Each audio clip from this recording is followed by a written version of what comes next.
নমস্কাৰ eco club আৰু youth ক্লাবৰ বহু এক্টিভিটিজ আমি বিগত বছৰসমূহত বিদ্যালয় পৰ্যায়ত কৰিছোঁ বা বৰ্তমানো চলাই আছোঁ।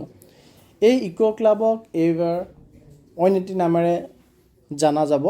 নামটো হ'ল eco club for mission life আৰু এই ইকো ক্লাব ফৰ মিছন লাইফৰ এক্টিভিটিজসমূহ যোৱা এপ্ৰিল মাহৰ পৰাই আৰম্ভ হৈছে আৰু এই ইকো ক্লাব ফৰ মিছন লাইফত কিদৰে ৰেজিষ্ট্ৰেশ্যন কৰিব লাগে তাৰ এটি video' eco club for mission লাইফৰ এক্টিভিটিজ ইভেণ্ট কিদৰে ক্ৰিয়েট কৰিব লাগে আৰু তাত যি এক্টিভিটিজ আমি কৰিম সেই এক্টিভিটিজৰ ফটো বা তাৰ ভিডিঅ'ছ আমি eco club for mission life যি পৰ্টেল আছে তাত কিদৰে আপলোড কৰিব লাগে তাৰ এটি ভিডিঅ' আৰু প্ৰথমটো যি ইভেণ্ট আছে ইকো ক্লাব ফৰ মিছন লাইফৰ যে গছৰ QR কোড কৰা সেই QR কোড কিদৰে প্ৰস্তুত কৰিব লাগে তাৰো এটি ভিডিঅ' মুঠতে তিনিটা ভিডিঅ' মিছন লাইফৰ ওপৰত ইতিমধ্যে মোৰ চেনেলটিত আপলোড কৰি থোৱা আছে। আপোনালোকে চেনেলটি ছাবস্ক্ৰাইব কৰি পেলাই সেই ভিডিঅ'কেইটা চালে সেই সম্পৰ্কে আপোনালোকে কিছু তথ্য লাভ কৰিব। আজিৰ ভিডিঅ'টিত মই আপোনালোকৰ বাবে লৈ আহিছোঁ যে eco club for mission life যোনটো ক্লাব সেই ক্লাবটো কিদৰে গঠন কৰিব লাগিব, অৰ্থাৎ তাত সদস্য বা কেনেধৰণৰ ষ্টুডেণ্টৰ পৰা ৰিপ্ৰেজেণ্টেশ্যন থাকিব। আৰু তাৰ লগতে আমি যোৱা বছৰ এটি আমি কেম্পেইন চলাইছিলোঁ। সেই কেম্পেইনটো আছিলে এক পেৰ মাঁ কে নাম। এই বছৰ এক পেৰ মাঁ কে নাম 2.0 কেম্পেইনৰ ব্যৱস্থা কৰা হৈছে আৰু সেই কেম্পেইনো আমাৰ জুন মাহৰ 5 তাৰিখ অৰ্থাৎ আমাৰ বিশ্ব পৰিৱেশ দিৱসৰ দিনাখন লঞ্চ হ'ব গৈ আছে। তাৰো সবিশেষ মই ভিডিঅ'টোত জনাম। কাইণ্ডলি ভিডিঅ'টি শেষলৈকে চাব, চাই থকা অৱস্থাত লাইক আৰু শ্বেয়াৰ কৰিব। চেনেলটি যদি ছাবস্ক্ৰাইব কৰা নাই কাইণ্ডলি ছাবস্ক্ৰাইব কৰিব আৰু ভিডিঅ'টি কেনে পালে কমেণ্ট ছেকশ্যনত জনাব। প্ৰথম পইণ্টটো হ'ল যে steps to constitute eco club for mission life কেনেদৰে কৰিব লাগিব। যে স্কুলৰ প্ৰিন্সিপাল তেখেত হেড হ'ব বা পেট্ৰন হ'ব ইকো ক্লাব ফৰ মিছন লাইফৰ আৰু গোটেই এক্টিভিটিছ আৰু প্ৰগ্ৰেছ তেখেতে দেখভাল কৰিব। আৰু স্কুল প্ৰিন্সিপালজনে ডেজিগনেট কৰিব এজন পষ্ট গ্ৰেজুৱেট টিচাৰ বা ট্ৰেইন গ্ৰেজুৱেট টিচাৰক ইনচাৰ্জ হিচাপে, অৰ্থাৎ ইকো ক্লাব ফৰ মিছন লাইফৰ ইনচাৰ্জ হ'ব তেখেত আৰু তেখেতক মনোনীত কৰিব স্কুলৰ প্ৰিন্সিপালজনে। আৰু কম্পজিশ্যনটো কেনেধৰণৰ থাকিব, the club to consist of 4 to 5 students from each grade. প্ৰতিটো শ্ৰেণীৰ পৰা 4 বা 5জন ৰিপ্ৰেজেণ্টেটিভ থাকিব এই ক্লাবত আৰু তেওঁলোকৰ মাজৰ পৰা এজন ষ্টুডেণ্টক eco president of the club হিচাপে এপইণ্ট কৰিব লাগিব। এজন eco president of eco club for mission life থাকিব।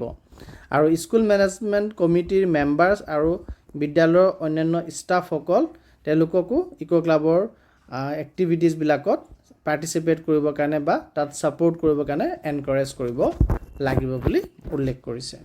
তাৰপিছত আহিছোঁ ইকো ক্লাব ফৰ মিছন লাইফৰ এটি এক্টিভিটি যোনটো আমাৰ 5 জুন অৰ্থাৎ বিশ্ব পৰিৱেশ দিৱসৰ দিনাখন লঞ্চ হ'ব গৈ আছে, এক পেৰ মাঁ কে নাম 2.0 বিষয়ে।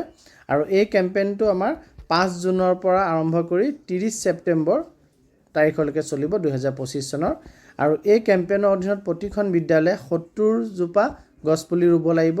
আৰু গছপুলি স্কুল কেম্পাছতে ৰুব লাগিব বুলি কথা নাই, তেওঁলোকে স্কুলতো ৰুব পাৰে, ৰুট লিডিং টু স্কুলতো ৰুব পাৰে, অৰ্থাৎ বিদ্যালয়লৈ যোৱা ৰাস্তাত তেওঁলোকে ৰুব পাৰে, ঘৰত ৰোৱাৰ ব্যৱস্থাও কৰিব পাৰে বা এপ্ৰপ্ৰিয়েট পাব্লিক স্পেচ মানে য'ত উচিত হ'ব গছপুলি ৰোৱা তেনেধৰণৰ জেগাতো গছপুলি ৰুব পাৰে।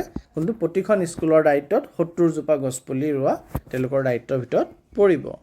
আৰু এই কেম্পেইনৰ 3টা ফেজ থাকিব। প্ৰথমটো প্ৰিপেৰেটৰি ফেজ অৰ্থাৎ প্ৰস্তুতি, এইটো 4 জুনলৈকে প্ৰস্তুতি চলিব, আপ টু 4 জুন বৰ্তমানৰ পৰা ষ্টাৰ্ট হৈ গৈছে আৰু 4 জুনলৈকে তাৰ প্ৰস্তুতি পৰ্ব চলিব। তাৰপিছত ইমপ্লিমেণ্টেশ্যন ফেজ, ইমপ্লিমেণ্ট কৰিব লাগিব আৰু সেইটো 5 জুনৰ পৰা আৰম্ভ কৰি 30 ছেপ্টেম্বৰলৈকে আমাৰ ইমপ্লিমেণ্ট হ'ব।